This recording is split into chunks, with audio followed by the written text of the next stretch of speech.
identify yourself and what you do at your organization. Yeah. So my name is Elizabeth Burns-Thompson. I serve as the executive director of the Modern Ag Alliance. We are a coalition of 110 plus farm and ag organizations from coast to coast that have come together to ensure that farmers continue to have access to the critical crop protection technologies that they depend upon today. Mm-hmm. When was it founded, and what was the original purpose and mission? Yeah, so we're relatively new in terms of kind of the Ag Trade Association space. We've been around for just about 2 years, but we're made up of the trade groups and commodity groups that many farmers are very familiar with, right? So they're state commodity growers. We work with a lot of state farm bureau organizations, farmers unions, and many of those representative federal counterparts as well out in Washington, D.C. Again, we came together, those groups came together 2 years ago and said there necessarily needs to be a larger voice for the farmer when we're talking about the processes and availability of these technologies. The manufacturers themselves and the supply chain have, been part of these conversations for many, many years. But what was really lacking was a robust seat at the table for the farmers. And so that is really what we're trying to and have largely been successful in solving for, especially in today's age where there is a growing amount of conversation and dialogue around chemistries, modern production practices, what that means from a safe and reliable, not only food source, but fuels and fibers and the other things that we depend upon from, today's American farmer. Tell us about your growing up as a farm girl to leading this organization today. Give us a quick summary of your path to where you are today. So I am a product of Eastern Iowa. My family still farms there today, my mom and dad. They actually bought our farm the year I was born. So I joke about how if there's ever been an incentive to make it to 100 so that my family can see that Century Farm Award, we certainly would love to do that. But so call me second generation involved in agriculture, predominantly a corn and soybean operation, although I grew up baling a lot of small squares of hay, which certainly builds character. We had commercial cattle and have very fond memories of going to the sale barn with my dad, picking out animals and those types of memories. So it's something agriculture has been part of my life all that I can remember. So as it came into choosing what I was going to dedicate my professional career to, it just really made sense that agriculture was going to be part of that. And so I have had the great privilege and honor to work for a variety of aspects of ag, everywhere from commodity associations to biofuel, some of our carbon-based incentives. I've worked in some of that work too. I joined the Modern Ag Alliance actually in January of last year, so I'm hitting my 1 year mark here this week actually. But it's a great honor to work on behalf of farmers and to be able to work on farmers, not just in the areas where I grew up in, kind of the heart of corn and soybean country, but really to work with commodities and growers from all across the country with crops that, are relatively new to me, but are a key tenet of what we depend upon. Mm-hmm. Great. Excellent. I'm glad to have you, and congrats on the anniversary this week.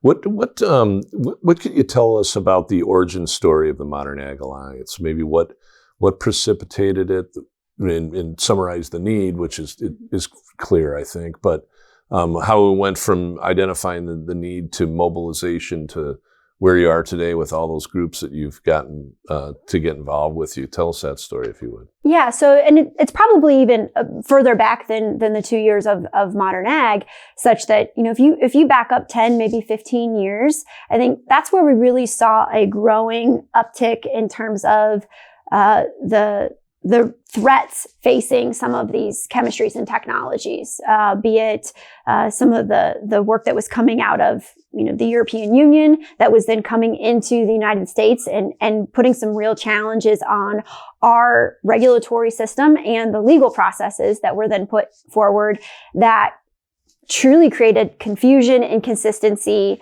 for not only the manufacturers, the supply chain, but also the farmers, right? And so after a few years of seeing that kind of upheaval, court cases begin to brew, I think that's when agriculture took a step back and said, you know what, we need to have a stronger voice of this. Otherwise, we truly risk losing the availability of tools that are proven safe, that are proven effective, and they're really critical to not only the economic longevity of operations, but also what we're here today to talk about, right? No-till, environmental stepping stones. Really, we talk a lot about how conservation and chemistry really go hand in hand, and there's an incredible amount of conservation-based tactics that are not possible without critical chemistries. And so you saw a half a dozen or dozen so ag groups that wanted to come together and bring the farmer's voice forward, and that was the advent of modern ag. Over that time, the organization and coalition has only continued to grow. As we sit here today, we are well over 110 different organizations, like everything from your traditional kind of corn and soybean row crop commodities and wheat and sorghum to potatoes and strawberries and blueberries and all different sorts of fruits and vegetables from all across this United States. I think it's really good to see a coalition that broad. In the 15 years I've worked in ag and ag policy, I have really never seen something so geographically diverse, so commodity diverse, politically diverse, all coming together, laser focused on that single issue of ensuring that these chemistries continue to be protected in the short run and in the long run. Mm-hmm.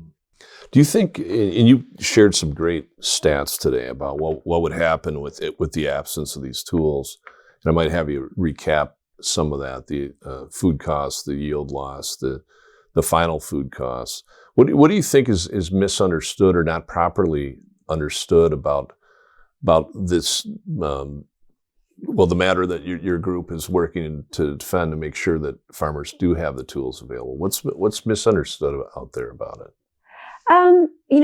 I think that one of the biggest misunderstandings is frankly just an appreciation of how modern agriculture works today. What does an operation, how do we get from seed to crop to, supply chain to the grocery store shelves or fuel tanks or, clothes on the hanger?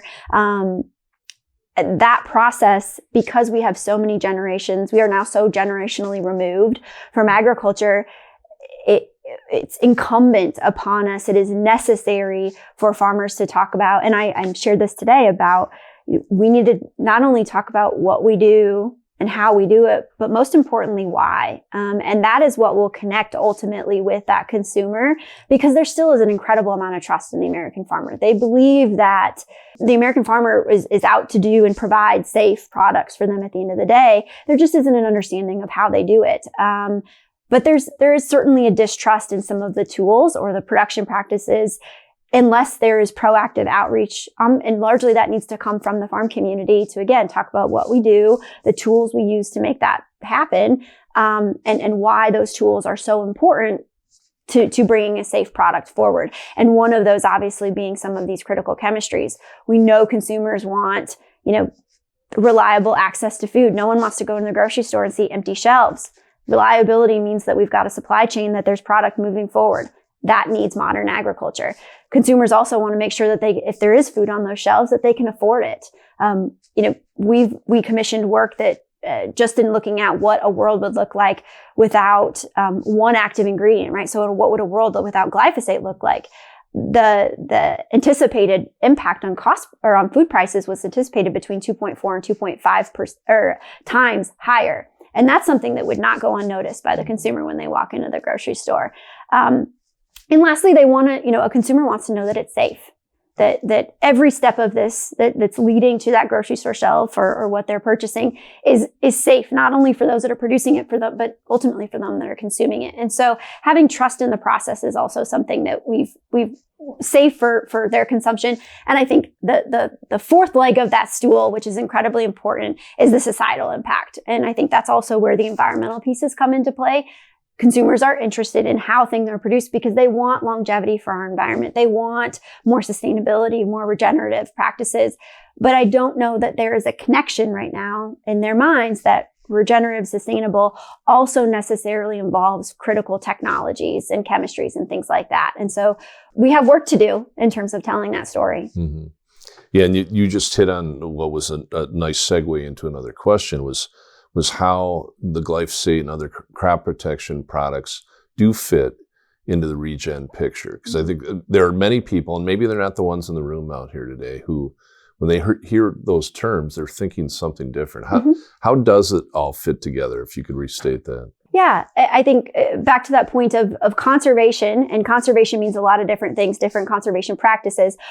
A good majority of those, the implementation of conservation practices, be it cover crops, no-till, or others, are incredibly incumbent, just practically incumbent upon having chemistries to be able to manage those. And the general public doesn't maybe understand when we say no-till, they know that it's a good thing, but they may not understand practically how no-till works and what that process looks like. And so, I think that is the underpinning key piece of that is functionally sharing how these practices work, that these match what consumers are looking for. If they're looking for more regenerative investment, more sustainable based practices, understanding this is what that practice actually looks like on the field, and here are all the tools that it takes to make that practice successful.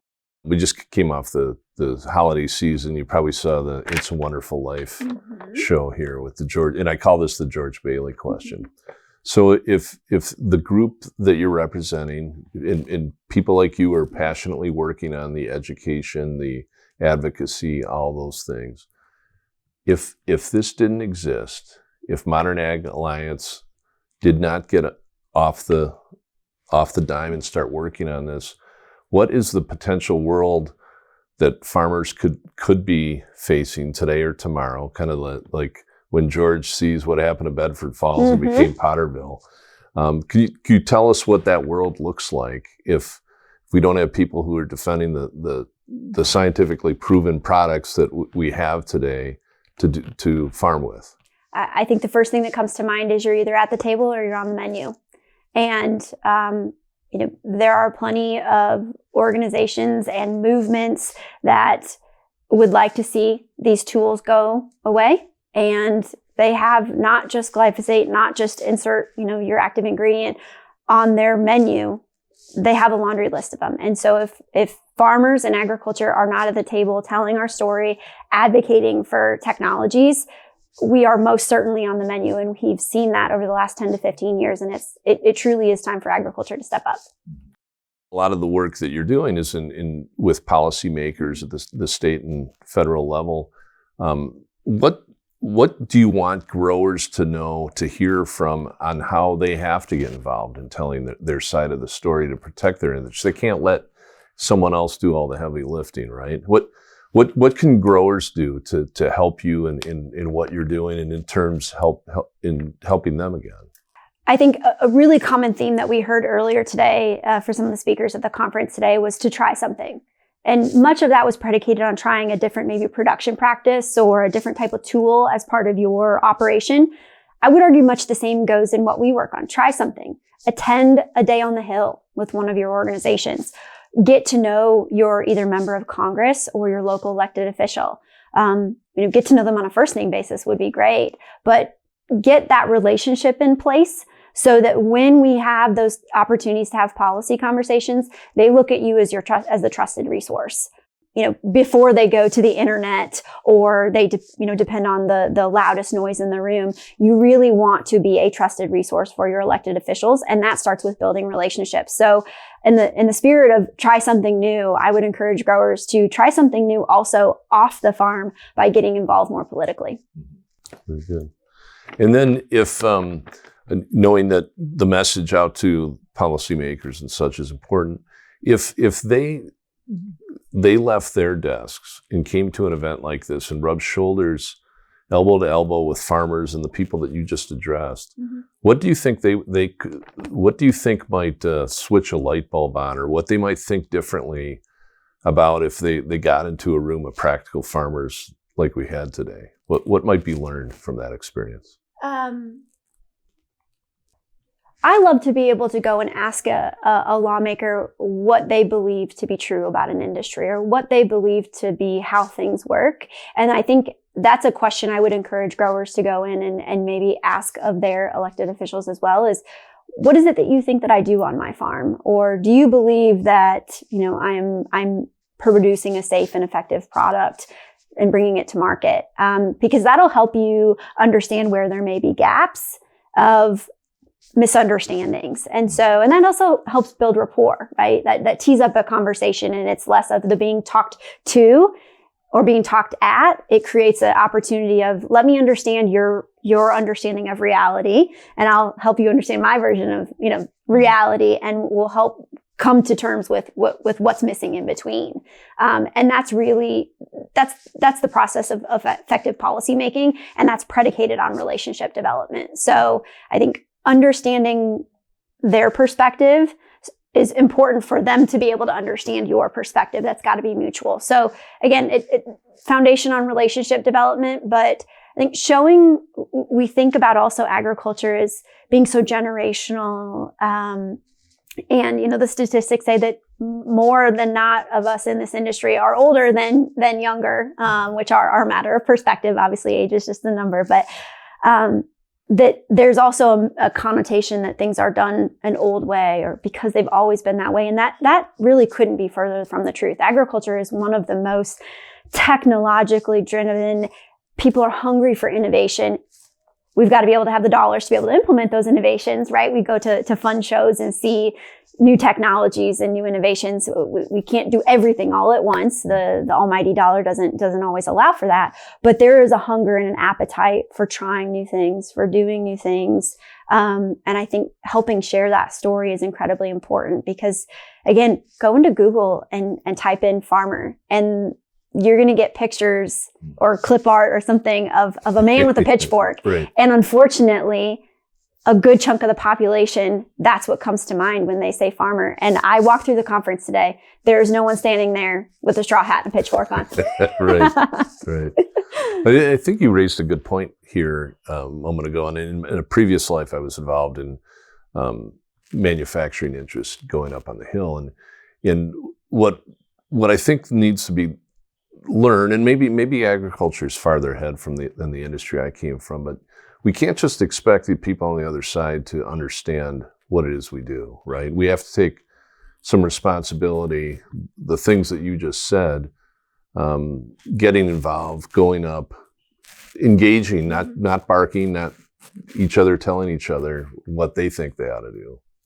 Well, and it couldn't be more true. I think back to that point on, it's predicated, success is predicated on relationships at the end of the day. And farmers, I make this analogy. No one loves the cold call. No one loves the guy that shows up with things to sell at the shop on a busy day, right? No one likes to be that person making a cold call. No one loves to get that cold call sale type outreach. But what we do is we spend a lot of time with people that we know, respect, and have relationships with. And so spending time to build relationships before you have a policy ask associated with it is incredibly important. We do that in every other walk of our lives. It would make sense that we would do it much the same here, right? Developing those relationships with policymakers, even if they fly out to DC every week. I used to joke, they put their pants on the same way we do, one leg at a time. They're people just like us. And they have a hunger to learn, not only them, but also their staff. I think that's also an important thing, depending on what area of the government you're working on. It's not always just meeting with the member or the elected official, spending time and developing relationships with their subject matter staff. That's incredibly important in Washington, D.C., because those are the folks that are really getting into the weeds on these issues. And so that is time, energy, and outreach very well spent. And again, that's kind of writ large, but relationships, take time to have those relationships so that you become that trusted resource. And then it no longer becomes who is the most vocal or the loudest in a room that gets something done. It is the one that is the most thought-provoking, the one that has the relationships in place that are going to be sitting in that legislator's mind when it comes time to push the button or make the vote of what is good policy and not. Modern Ag has been working on policy solutions. This will be now going into our third year at the state level. Last year, we were part of policy proposals in about 12 states, ranging everywhere from Idaho down to Florida and, a handful in between. Very pleased to say that we were able to get a few of those across the finish line up in the state of North Dakota as well as down in Georgia. Those landmark bills were not only passed bipartisanly, but also signed into law by the governors in those respective states, which is a huge, huge step forward for this industry. We're hoping to take that momentum going into 2026. We do anticipate working in probably about 8 states at this point in time. There are some states where that legislation will be carryover from 2025. So places like my home state of Iowa, places like North Carolina, Tennessee, where, we made it through a chamber and we're going to continue to work on finishing that range through the next chamber. And there are other places where this legislation is being teed up for the first time. And so these legislators are going to be having, initial new conversations. But I do anticipate that through the Mountain West all the way down to the southeastern part of the United States, there's going to be a robust amount of conversation on pesticides, pesticide labeling, and providing certainty for farmers in those states. And I would encourage, those that may be listening to this here today, if you are in one of those jurisdictions, to go visit our website and learn about the bill or the bills that we're working on in those states and take some time to advocate. However, if you are not in a state that has active legislation, your voice is also incredibly important, not only for, building a foundation with lawmakers about just how important these tools are so that we don't risk losing ground in some of those areas, but also, we're working on the federal level as well, because we don't want just certainty to be provided in a patchwork number of states. We think every farmer should be able to, in every corner of this country, have the clarity and consistency around these labeling provisions. And so those voices are incredibly important with your members of Congress on promotion of the Ag Labeling Uniformity Act. We hope it is part of a Farm Bill proposal. Who knows? By the time this airs, maybe we will have Farm Bill text out the door. I'm optimistic. So cheers to our future selves if indeed we are sitting here with Farm Bill text with a provision. But voices are incredibly important. So again, try something new, get involved. This conference out here is 35 years old. Mm-hmm. And really, its genesis came from the support of the crop protection mm-hmm. companies. That's how we got it going, got it moving. Mm-hmm. I sense that, and I want to get your take on it. I think they were under attack out there and have maybe hunkered down a little bit. I don't know if I wanted to get your take on whether that's kind of the reality. And that's why what you're doing is perhaps very important in the current chapter we're in. Every piece of agriculture is having to hunker down right now. I think we saw some data points earlier today about just the astronomical type of losses that agriculture is seeing. And that is felt at the farm gate, that's felt in your local ag retailer, our co-ops, and ag input suppliers too, right? Everyone is tightening their belt. There are things I think that we know we can't control, right? We can't control the weather, although some argue we can. I think we'd do a better job of it if we could. And only to a certain extent can we control the markets, right? From a hedging and whatnot perspective. But there are a number of things that can eliminate levels of uncertainty in this industry. And one of those is the regulatory challenges that frankly we created for ourselves. And that is, again, not to self-promote here, but that's one of the things that Modern Ag is trying to do, is to remove a layer and level of uncertainty that this industry, every layer of this industry is facing, to provide some clarity and consistency and remove uncertainty. So, with that should hopefully create some leveling, if at all possible. Politics has its ups and downs, but certainly we do think that this is one step forward that can provide some clarity for agriculture and provide some consistency. Mm-hmm. Mm-hmm. And maybe in the hunkering down, maybe some of it seems a visibility issue, like trying to just, hey, let's let things quiet down a little bit. There's misunderstanding out there, and I guess that's what I was looking at. If there is some of that going on, or we sense that there could be.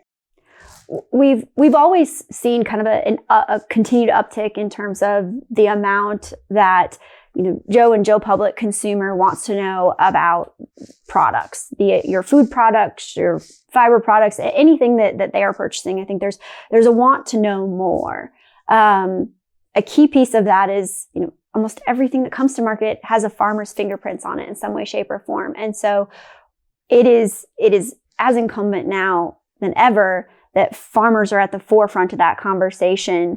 And they need to be the ones that are stepping forward and saying, these are the tools, and not just the chemistries, right? These are the production practices. These are the types of machinery. These are the types of, biotech innovations that I'm using.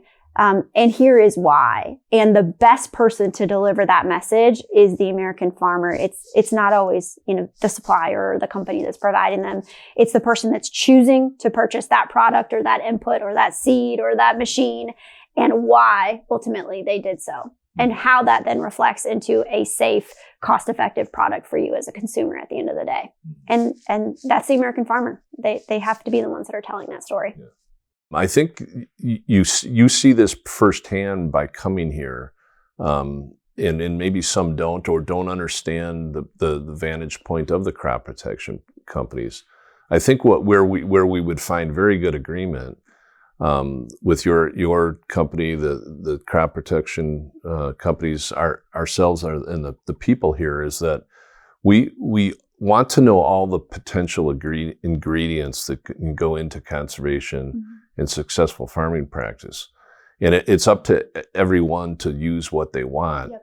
But we don't want anyone to have to be told how to farm. That cannot be good for everybody. Could you elaborate on that thought for a moment? I think, America has been predicated on having choice, right? That's why there's a whole aisle for cereal and a whole section of produce in our grocery stores. In fact, there's 4 or 5 different choices when you go fuel up, right? We are a country that wants to allow people to have choice, in large part knowing that there may be different choices that are best suited for you and your family that are a different choice than I may make for myself and my family. And that's okay. That's kind of what America was built upon. The same could be said on the production practices that lead to those end products. So what works best on your farm, both environmental, ecologically, cost effectively, longevity wise, those are all different factors you're having to weigh for what works best for your operation. And everyone in that room this morning was having to make those cost benefit type analysis on each of these things to figure out what works best. But there is not a one size fits all. This is a good farm and this is a one size fits all not good farm.